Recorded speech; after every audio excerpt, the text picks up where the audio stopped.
Hi, Toronto Comic Arts Festival people.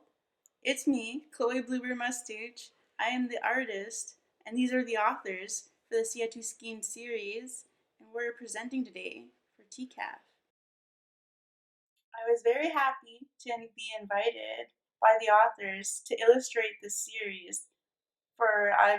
It's my first series that I've ever really done, and since I'm pretty young in my artistic career, it's a big deal to me. And these stories mean a lot to me as well because they're about a Nakoda boy, and I'm not a Nakoda boy, but it was the same lifestyle I grew up. So for me, I felt this connection because it's a life that I lived already too, and kind of I could see myself within this story. And so illustrating these came so easy to me. I already had everything in mind of what I already could visualize what was there. And I've learned these things too, kind of similar, like from learning from your grandparents, the stories and the lessons that things mean. hmm Yeah, I really enjoyed being a co-author of these books. You're taking the knowledge of our people and you're putting it on paper. But you also bring in the grandmothers and the grandfathers to the classroom because that's something that never has been done. And imagine Indigenous kids surrounded by non-Indigenous children, and all of a sudden the voice of his ancestors are being spoken in the room.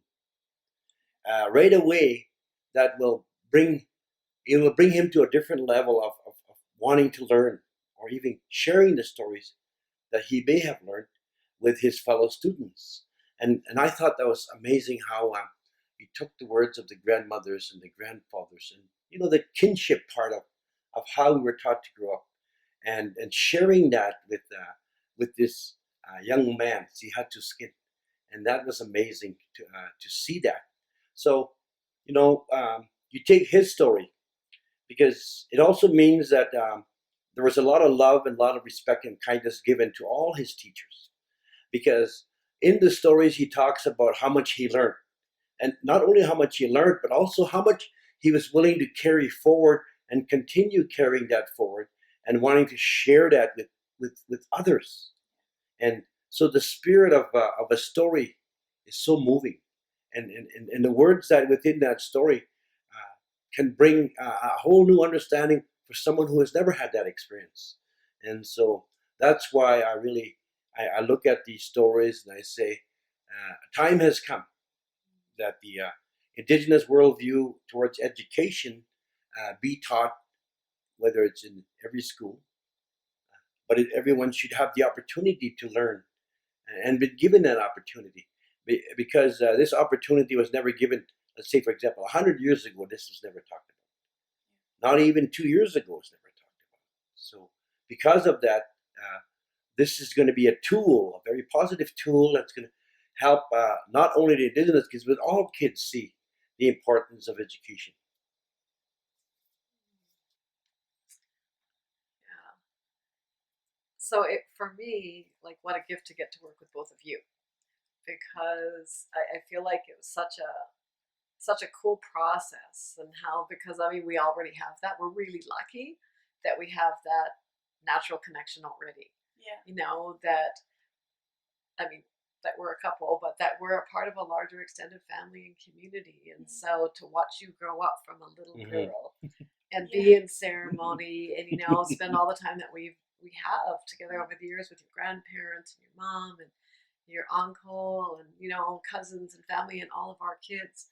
So I mean, to me that was such a gift. But and then even outside of that, we all have such a different skill set.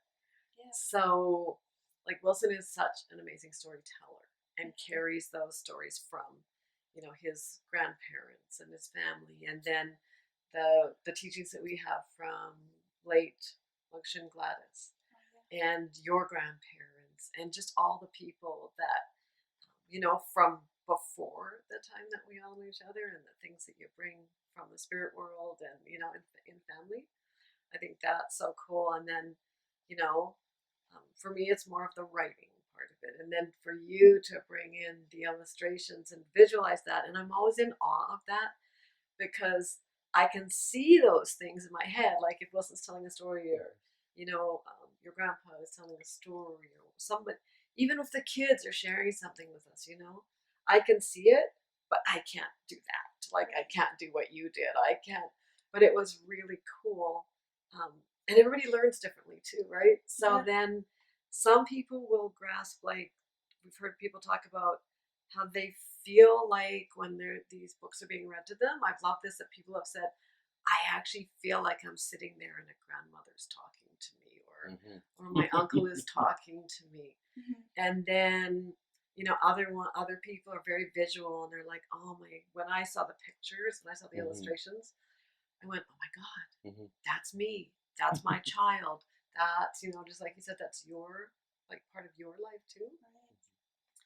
And so I just think that it was like, we're really blessed that we got this gift of getting to do this together, because I think from very different perspectives, it's been really important for every one of us,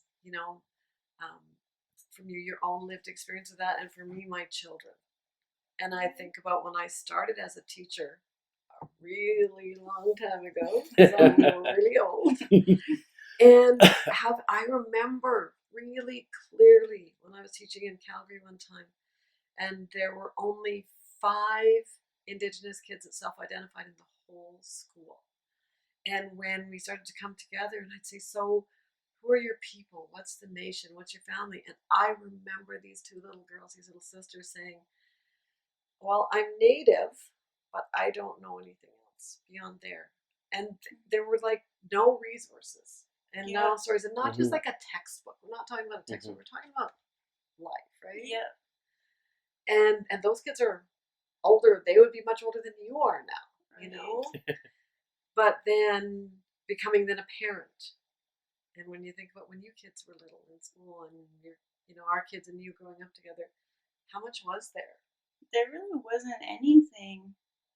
So, well, nowadays there is a lot more, which is great, but it's also geared towards younger children. They're like baby books, typically, is what I see. So something like this is big for older kids and seeing themselves in books, because I never had anything like that. Even toys, right? Like Barbies and everything. There's only like white and black, and then that's it. There's really no other options. So that's why these books, like reading your stories initially, I saw everything, and it's very emotional for me because I see the value in it and how I would appreciate it so much when I was a child. That's so cool, because I think it is like, and there's more and more, and there's like great authors out there. We're so lucky now. Like we're seeing so many really good books, lots of great Indigenous authors, and people coming together to understand one another. Like Wilson was saying, so many non-Indigenous and Wilson. I was a teacher years ago. At Wilson's like teaching in the schools now, right? And so many non-Indigenous kids and non-Indigenous teachers, that used to feel like they didn't have the right. But now we're getting so much feedback from people too, saying, I know these are for kids like from grades 3 to 7 or 8, but reading the stories we've read them to our little grandchildren, and they're like, this is so awesome. This is us. But then we're hearing from older people saying, oh, I'm so glad I read that because I did not know that. Yeah. Right? Non-Indigenous people really happy to be welcomed into it. Yeah, so I looked at this. This is the one you kind of let us see, and I mean, your illustration is so amazing. What you do, you bring life to the words with these guys, and so when I saw this, the eyes, and then on the side he's got his ears poking out. When I saw that, it made me think about my grandmother's words. That little ones have to be treated with kindness and respect. And you have to teach them by telling them that their ears and their eyes are very important to them. It connects them to their spirit. It connects them to who they are. And if you give them in a positive way, their spiritual foundation will be easy for them to comprehend or to be able to be a part of a story, or even just watching there'll be that excitement. So I know when I go to schools here in Elk Island, I always talk to all the little kids because they're all gifts from heaven. They come from heaven. And I always make sure that I show that kindness and respect to them. And I ask them, can I borrow your eyes and your ears? I want to share a song. I want to share a story with you. And all those little heads will go like this. You know, they agree. But by doing that, I found out that it really helped me, because I can sit for 45 minutes and talk to kindergartens, grade 1s, all the way to grade 6 or wherever. And they seem to sit there and just listen, and they're captivated with this journey that you're taking them on. And these books are going to do that. They're going to take these kids on that journey that you talked about. You know, and that's exactly how I felt too when you went to school or you went through that experience. That's exactly how I felt. No one knew who the Nakota people were, or no one knew what the stories were, you know. And so now we come to today, and now we're telling, you know, this is how we learned, and our education is whole. It's about everything. It's about building relationships with everything around you, and that's what Creator said. Wakande, that's what He said. I'm going to bring you to this world. And it's gonna timania hibitat. You're gonna come and visit for a while. Yes. Whatever, everything I put here. Get to build a relationship with them. Hey, cannot buy a pichet. And that's how I want you to work. Everything here works together every day. That's the mindset that human beings should have too, is to have that relationship, to work with each other every day. Everything has a gift. And I think the Siha Tooskin shares those very eloquently in his words and his journey. He shares that with everyone. And so, you know, so when I look at these pictures, I really love them. Yeah, the eyes really stood out for me. I thought about the old people when they talk. And I think that's what I love. I get excited when I just have to see the covers, because the way you brought the stories to life. And so I just think about, even in this, you know, in the book that Wilson was talking about, and we start, you know, there's the words. Ina says that it takes real strength to stay true to our own ways. She says that the 3 strands of our hair in a braid represents our body, mind, and spirit. She tells me when I will grow up to be strong. If I look after my body, mind, and spirit, it's important to keep them connected as one, like the hair in my braids. So those are some words, but then, like what you came up with, you know, I mean, I think it'd be so cool to. Like, those are my favorite illustrations. Well, because the way that I approach these, I think this one was first, right? This one. I'll show. I'll do a slide of this too, actually. These 2 are my favorite from Strength of His Hair, and just because they're not your standard way of illustrating, say like a kid's book. They're more of an art piece, is kind of how I approached it. And I remember us having that conversation. Yeah. Remember when we were talking about, how do you take that whole concept of your body, mind, spirit, and the braids of your hair? Yeah, you're like, good luck with that. Right, good luck with that. I hope that works out for you, Bluebird. That's going to be awesome. And then you come back with this, and it was like, remember when we saw it, it was like, that's so amazing how you represent, he's doing something with his body, physical. He's using his mind to create something, a representation of the spirit of him, and then weaving that all together.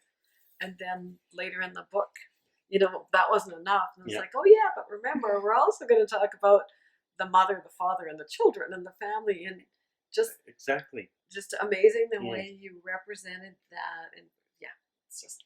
And I like the part where the hair continues to grow as the child grows, because First Nations culture, you know, there's you wouldn't see them cut their hair's child every week or every month as soon as it grows. But there's also other cultures that grow their hair, you know, and I got to meet kids here at Elk Island that are from India, and they grow their hair. and they almost have similar stories to us in relation to the hair, and so they say that's the strength. Trees have roots. Us, we have hair. That's what grounds us is our hair, and that is why when our loved ones leave this world, we take a bit so we can be grounded, because they're going back to the spirit world. So to be able to ground us, to continue grounding us, so we have feasts, we take them to ceremony, and so when I saw that thick, dark hair, I thought that was really amazing how you captured that. You captured that. It was amazing. Yeah, it was. Yeah, the story.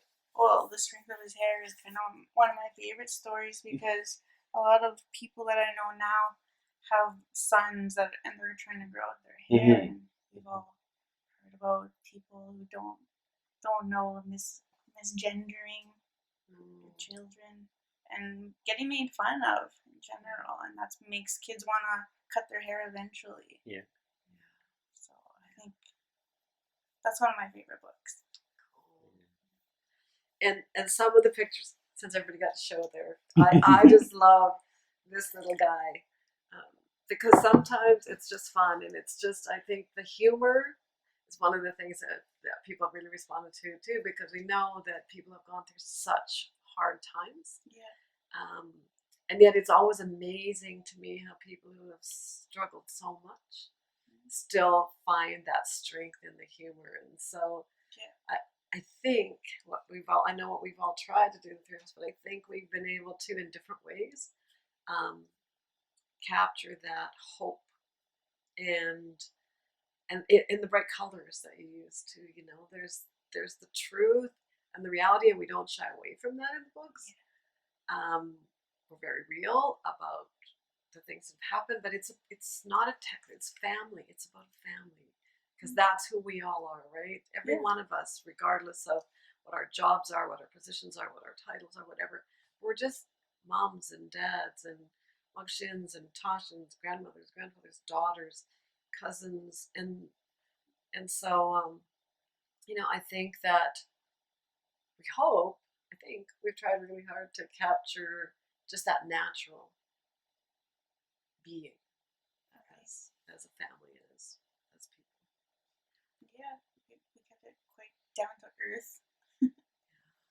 Yeah, another thing too I like about these books is I always talk to kids about this, non-Indigenous kids or Indigenous kids too, because I always say that there was a time when parents couldn't come to the schools to give their kids a hug or bring them lunch, and these books are the way to ensure that everything's going to be okay, and I really like them because it teaches them about bonding. So what I'm finding is I'm bringing the Indigenous kids together in the school district to share, learning how to sing, learning how to dance, but also sitting together to treat each other like relatives. I get kids that are from different groups, and I say, you're the older brother, you're the next brother, you're the baby brother. So I remind them that that's how kinship is, and to remind them that this is your relative, just like what Creator said. Pick a relative, be relatives to everything, and I think this book is going to teach a lot of those people that read it and find that spiritual relationship within them. It's going to bring them to lead them to this path that they're going to want. They're going to want more.